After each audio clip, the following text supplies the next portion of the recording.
Hello बच्चों, स्वागत है आप सभी का एक बार फिर से मेरे YouTube चैनल में। बच्चों माफ़ करना, मुझे थोड़ा विलम्ब हो गया। एक्चुअल में जिस बच्चे से मैंने लिखने के लिए कहा था उसे थोड़े आंसर ढूंढने में दिक्कत गई, इसलिए क्षमा चाहता हूं। तो मैं पार्ट 2 लेकर के हाजिर हूं। मैंने इसके पहले जितने प्रश्न करा दिए थे वो ठीक है, 13 तक 14 प्रश्न देखेंगे।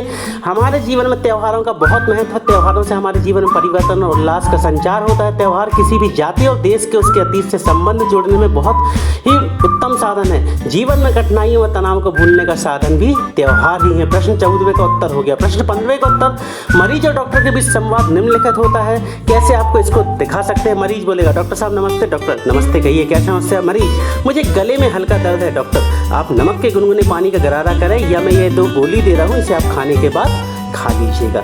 इस तरीके से कोई भी संवाद लिख सकते हैं। प्रश्न 16वें का उत्तर है, आप घर पे क्या कार्य करते हैं? ये पूछा गया है, तो आप लिख दें जो लिखा हुआ है इसमें। ठीक है, इसको देख करके सबके अपने अपने हिसाब से कार्य हो सकते हैं। तो जैसे इसमें लिखा है, माता पिता की मदद करता हूँ, प्रतिदिन स्नान करने के बाद भगवान से प्रार्थना करता हूँ, या भगवान की पूजा करता हूँ, या घर के काम में मदद करता है। जो भी आपको लिखना वो आप लिख सकते हैं। प्रश्न क्रमांक 17 में बढ़ते हैं। ये था जीवन परिचय।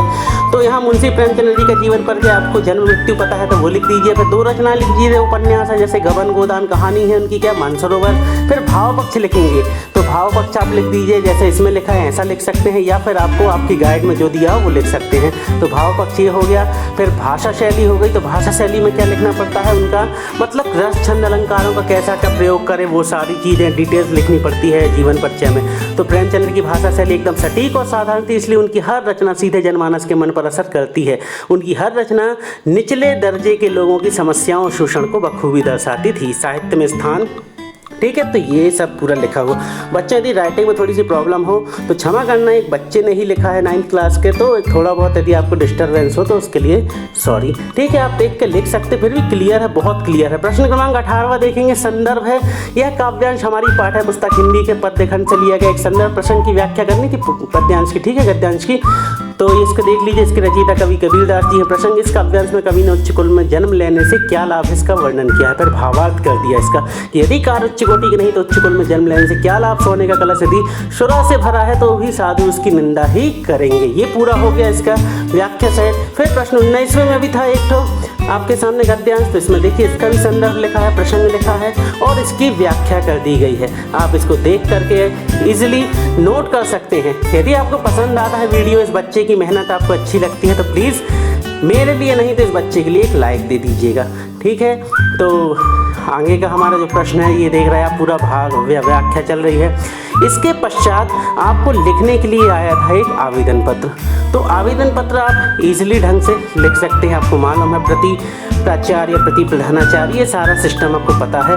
तो देखेंगे हम इसमें कैसा क्या किया गया है। सेवा में श्रीमान प्रधानाचार्य जी, आप चाहें तो प्राचार्य जी भी लिख सकते हैं। केंद्रीय विद्यालय भोपाल, जो कि उस आवेदन में लिखा था कि आप केंद्रीय विद्यालय भोपाल के छात्र। वैसा था शाला शुल्क मुक्ति हेतु आवेदन पत्र। ठीक है, तो बेटा मैं आपको बताऊं, मैंने शुल्क मुक्ति हेतु एक आवेदन पत्र ऑलरेडी हिंदी में लिख के रख चुका है। आप मेरे इस वीडियो में ऊपर देखिए लिंक आ रही है, इसमें आप देख सकते हैं।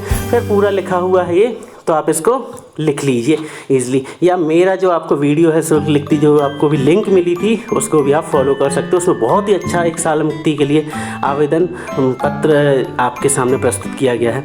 तत्पश्चात हम देखेंगे हमारा जो इस प्रश्न पत्र का एक और प्रश्न है। एक गद्यांश दिया था, उसका हमें शीर्षक बताना था और ये पूरा हल करना था। तो इसका शीर्षक क्या है? मानव जीवन, कर्म बल के कारण मानव जीवन श्रेष्ठ है। यह संसार कर्म करने वाले मनुष्यों के आधार पर टिका है। देवता कर्म करने वाले मनुष्यों से ईर्ष्या करते हैं। मानव जीवन इस संसार में ईश्वर प्रदान वरदान है। ठीक है, फिर रहा प्रश्न 22वां। तो प्रश्न 22वां में आपको एक थोड़ा सा डिजाइन करना है कुछ पॉइंट के तहत। बच्चे हमारे मित्र में देखिए आपने सिर्फ रूपरेखा बना दी, प्रस्तावना, बच्चों से लाभ, वन महोत्सव, ये लिखा हुआ है। आप नोट कर लें, स्क्रीनशॉट ले लीजिए। ठीक है, इसके बाद अंतिम प्रश्न था विज्ञान के चमत्कार। तो ये एक कॉमन सा निबंध है जो आप सबसे बन जाएगा। किसी भी गाइड उठाइए वहाँ पे आपको मिल जाएगा इजली, उससे आप नोट कर सकते। तो यहाँ पे इसको मैं बस इतना बताऊंगा कि इतने पॉइंट्स वगैरह आप लिख दें और इसके अंतर्गत इस निबंध को पूरा कर सकते हैं। आपको ये निबंध लिखना है, ये लिखते हैं, नहीं तो आपको जो लगे सो आप वो लिख सकते हैं। बच्चों, यहाँ हमारा प्रश्न पत्र कंप्लीट हुआ। वीडियो पसंद आए तो प्लीज़ लाइक कीजिए, चैनल को सब्सक्राइब कीजिए। बहुत जल्द मैं अपना अगले वीडियो प्रस्तुत करूँगा आपके अगले सब्जेक्ट के लिए। तब तक के लिए पढ़ते रहिए और अपने दीप आंसर को सपोर्ट करते रहिए। Good bye, thank you.